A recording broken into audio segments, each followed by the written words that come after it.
If I can't make it to the finish line, then you finish for me. His words lived inside Claire Donovan like a second heartbeat, steady, aching, impossible to silence. The Monarch Grand Prix was a cathedral of speed and spectacle. Chrome gleamed under the merciless sun. Engines snarled and howled like caged beasts.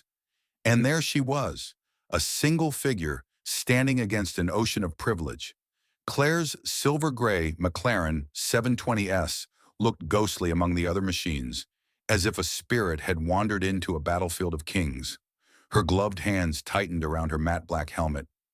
No team colors, no sponsors, no entourage, just her, and a promise that would not let her rest. Name, please? The official's voice was polite but edged with condescension. Claire Donovan, she said, quiet and sure. Across the pit, Grant Whitmore laughed, the cruel, easy laugh of a man who thought he'd already won. Lost, sweetheart. DMV's that way. Claire didn't answer. Her boots tapped a lonely rhythm across the pavement, each step a quiet defiance. They had the money. They had the names. But Claire carried something they had forgotten, a fire lit by grief, a race that could not be forfeited. And when she reached the starting line, the engines roared. But in Claire's mind, it was Ryan's voice she heard most clearly. Finish for me. Not every battle is fought with fists. Some are fought with patience. Ryan's words again, rising in Claire's memory as she tightened the strap on her helmet and climbed into her car.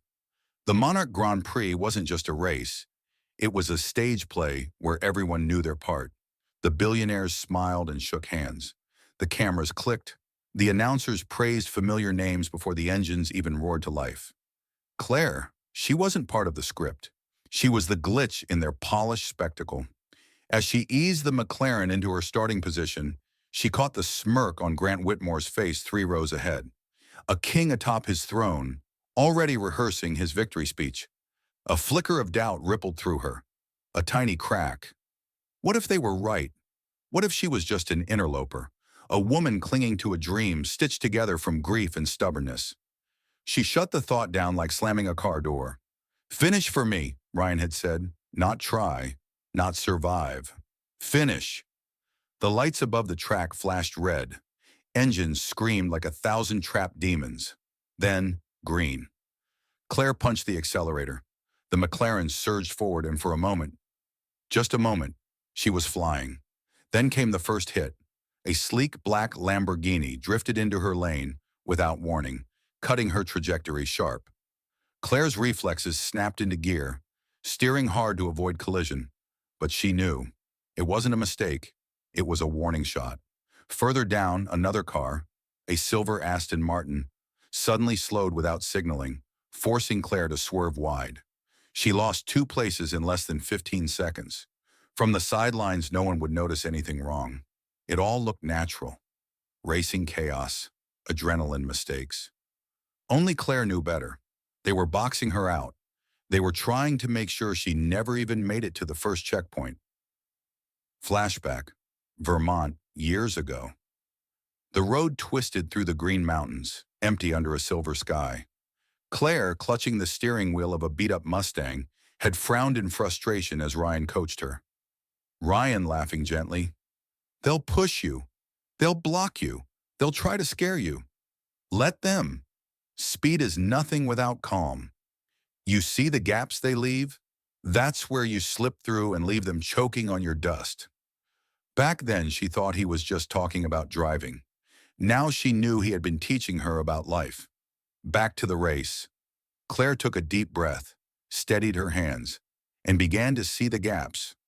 On the next straightaway, while 2 of the blockers jostled for position, Claire eased off, just a hair, then darted through the sliver of open space like a blade slipping between armor plates. She shot forward 3 places in 10 seconds. The grandstands blurred past in streaks of color. She could hear the announcer's confused commentary. And look at that! Donovan, Claire Donovan, making a surprising move through Sector 3.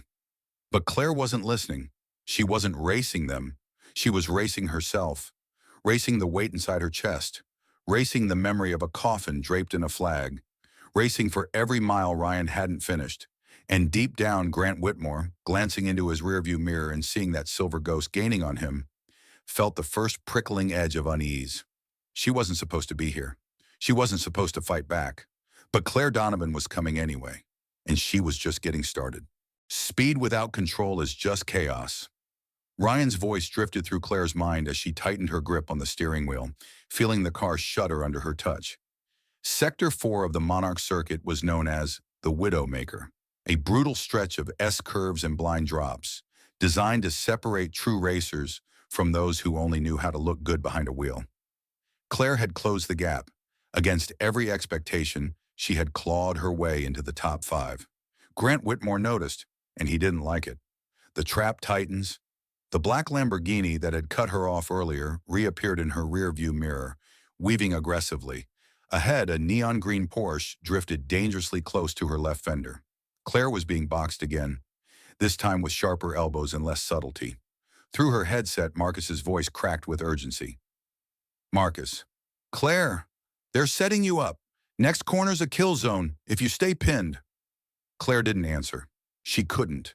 Every nerve, every instinct was focused on the track and on survival. At the next blind curve, the Porsche feinted left, then slammed right, sideswiping her quarter panel. The impact wasn't enough to spin her out, but it shoved her toward the wall. Gasps rippled through the crowd. The announcers fell into stunned silence. From the VIP balcony, Grant watched, expressionless, as Claire's McLaren skidded sideways, tires screaming. Flashback. Last lesson. It was dusk in Vermont. Ryan and Claire stood by the battered Mustang, the smell of gasoline and wet asphalt in the air. Ryan, serious low. When the road fights you, you don't fight back. You become water, flow, absorb, reclaim. She had laughed back then, teasing him for sounding like some kung fu master. But now, skidding at 140 miles per hour, she understood. Claire relaxed her grip by a fraction, shifted her weight. Let the momentum carry her, instead of battling it. The McLaren found its balance again, tires gripping just enough to avoid disaster. She kissed the barrier by inches, paint scuffed but body intact, and slingshotted out of the curve like a bullet. The comeback. Claire didn't just recover, she attacked. Shifting gears with brutal precision, she hunted the Porsche first, slipping inside on a tight hairpin and forcing the driver wide. One down. Then the Lamborghini, reckless and cocky, tried to block her again. Claire feinted, baiting the driver to the inside line, then cut outside with a burst of acceleration he couldn't match. 2 down. Now it was just her and Grant. One final battle. The silent duel. On the back straight, their cars screamed side by side, metallic titans locked in a silent war. Through the windows, their eyes met. Blue steel against brown fire. Grant smirked. Claire didn't flinch. He tried to shove her toward the wall. She anticipated, lifting just a heartbeat early, letting him overcommit, then dropping back into his draft. Within seconds, she was riding his slipstream, gaining speed without burning tires.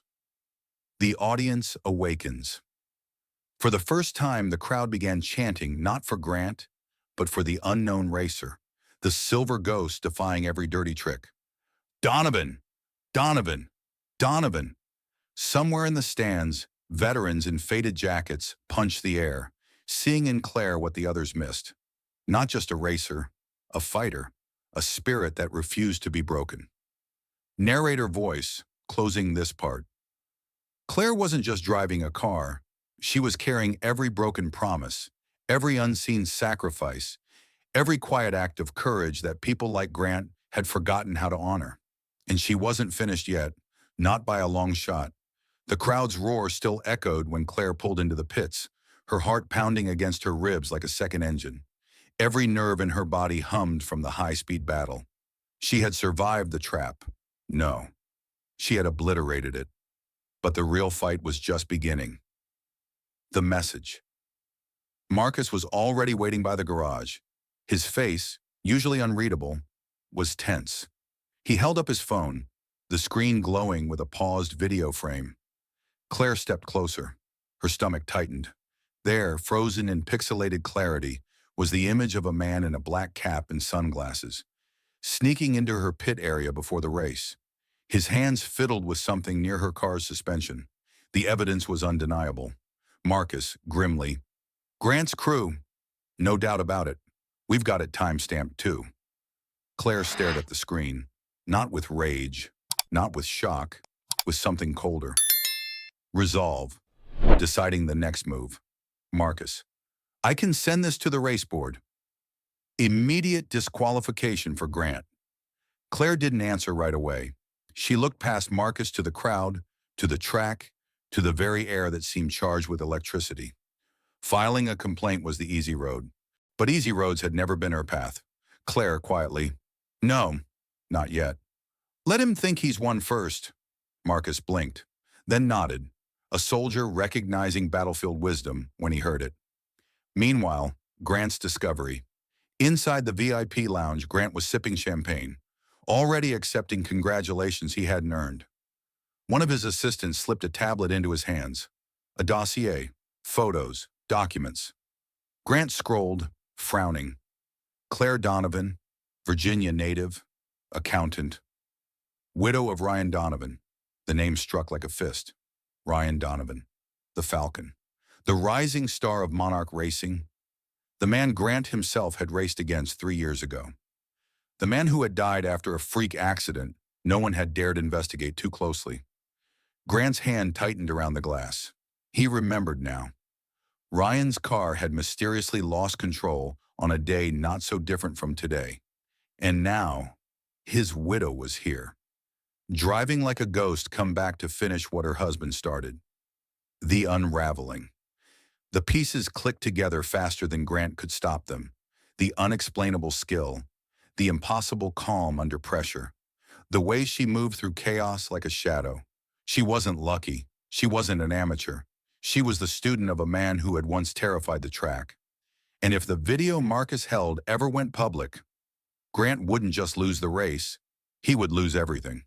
Flashback, a funeral in Vermont, gray sky, folded flag. Claire standing alone at the edge of the cemetery, hands clenched so tightly around the tri-cornered cloth that her knuckles turned white. Ryan's teammates, solemn men with battlefield eyes, had lined up one by one, offering salutes more eloquent than any words. She had buried more than a husband that day. She had buried a part of herself. Until now. Until this moment. Narrator voice, closing part 4. They thought they were racing a nobody. They thought she was just grief on 4 wheels. What they didn't see was that Claire Donovan had never come here to win a trophy. She had come to reclaim a legacy. The final lap was a blur of speed, color, and adrenaline. But Claire drove it with a strange, perfect calm. Not because she was faster, not because she was stronger, because she knew, deep in her marrow, that this wasn't a race about horsepower or aerodynamics. It was about who could carry the weight longer, who could cross a finish line not with triumph, but with grace. The announcement. After the engines cooled and the champagne flowed, after the photographers hounded Grant for smiles he could barely fake, after the fake trophies were handed out, it happened. A ripple through the officials, whispers among the press. Then the race director, face pale, voice firm, stepped onto the stage. The giant screen behind him flickered to life. The evidence. First, the time-stamped footage of Grant's crew tampering with Claire's car. Clear, damning, undeniable. Then the rulebook regulations. Clause 7.8. Tampering with a competitor's vehicle constitutes immediate disqualification. Silence slammed down over the crowd like a hammer. Director, voice steady. Effective immediately, Grant Whitmore is disqualified from the Monarch Grand Prix 2025. The rightful winner is Claire Donovan. The crowd's reaction. There was a pause, sharp, breathless, then an eruption of noise, half disbelief, half cathartic release. Claire stood at the edge of the crowd, helmet under one arm, dust still smudging her suit. She didn't pump her fist. She didn't cry out. She simply exhaled, a long breath she'd been holding for 3 years. And somewhere, she thought, Ryan was exhaling with her. Grant's collapse. On stage, Grant's facade crumbled. He tore off his racing gloves, mouth twisted with fury, but the cameras were merciless. The media that once adored him now circled like vultures. Mr. Whitmore, care to comment on the sabotage allegations? How long have you been fixing races? Did you target Claire Donovan specifically? Grant tried to shove past them, but the fall had already begun. Not even all his money, all his power could stop it now. Claire's speech. The microphone was cold in her hand, the spotlight harsh, but Claire stood firm as the world finally saw her. Claire, voice clear, unwavering.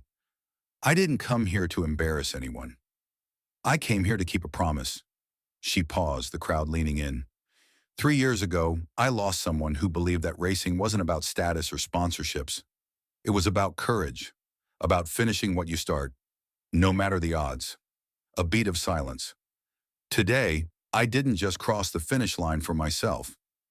I crossed it for every quiet fighter who was told they didn't belong. She lifted the silver trophy high, not as a conquest, but as a torch. The legacy. Later that evening, Claire declined interviews. She declined sponsorship offers.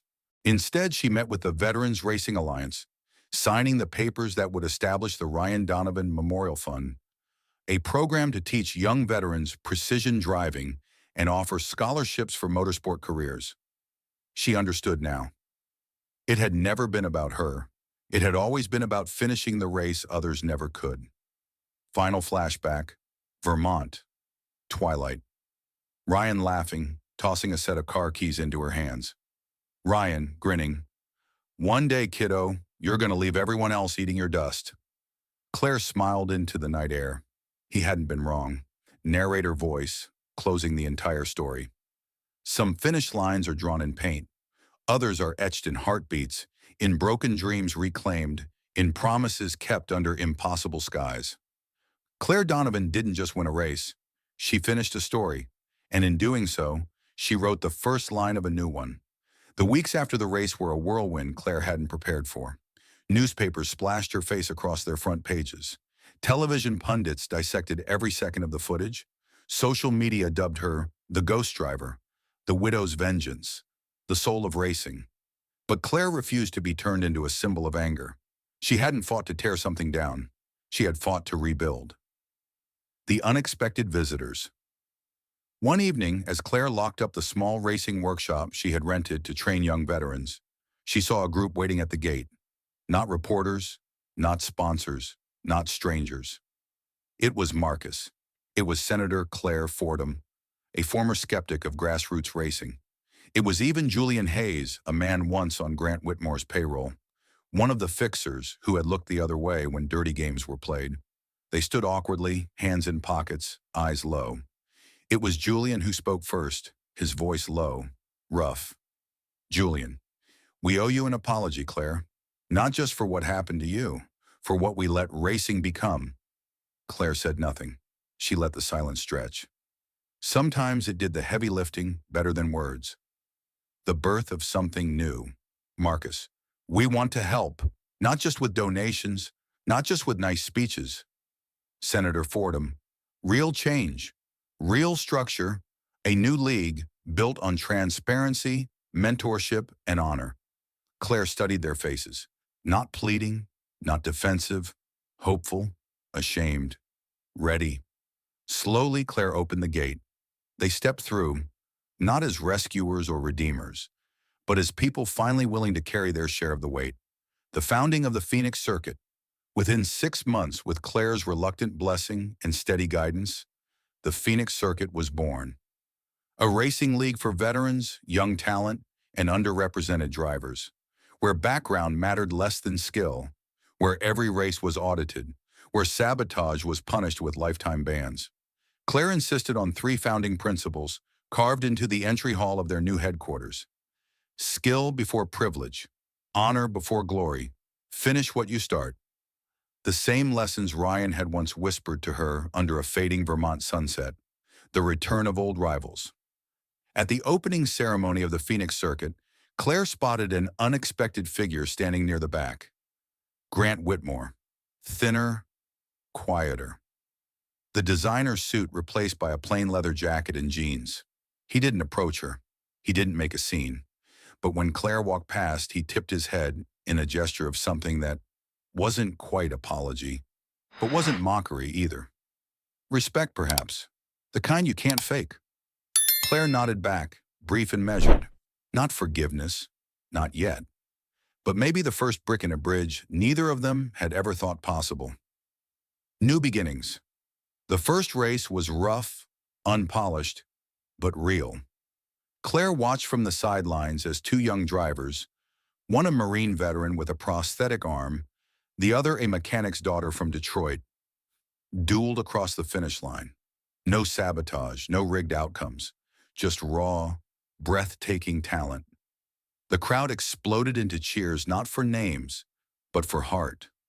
For the first time in years, Claire felt something loosen inside her, a tight knot she hadn't even realized she still carried. Pride, hope, belonging. She smiled, small and true. Ryan would have loved this.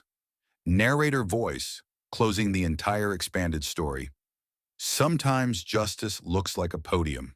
Sometimes it looks like a ruined man walking into the night with his head bowed. But the truest kind of justice is the kind that builds, that heals, that dares to believe fallen roads can still lead somewhere worth going. Claire Donovan finished the race Ryan couldn't. And in doing so, she didn't just cross the finish line. She opened a gate for herself, for others, for every quiet soul who still believes that even after the crash, the road can rise again. Every journey leaves marks, on the road, on the machine, and most importantly, on the heart. Claire Donovan's story reminds us that the most powerful victories are not the ones celebrated with trophies and flashing cameras. They are the quiet battles fought within ourselves. Battles against fear, against grief, against the voices that tell us to give up. Sometimes the hardest finish lines to cross are the ones no one else can see. In Claire's world, speed wasn't what saved her. It was endurance, integrity, the unshakable belief that even when the path is unfair, even when others try to push you off the track, you still drive true. You still finish. And isn't that the truth for all of us? In a world that often feels rigged, where noise, wealth, and appearances seem to matter more than heart, it's easy to believe that doing the right thing, the hard thing, doesn't pay off. But Claire showed us that it does. Not always with applause, not always with medals.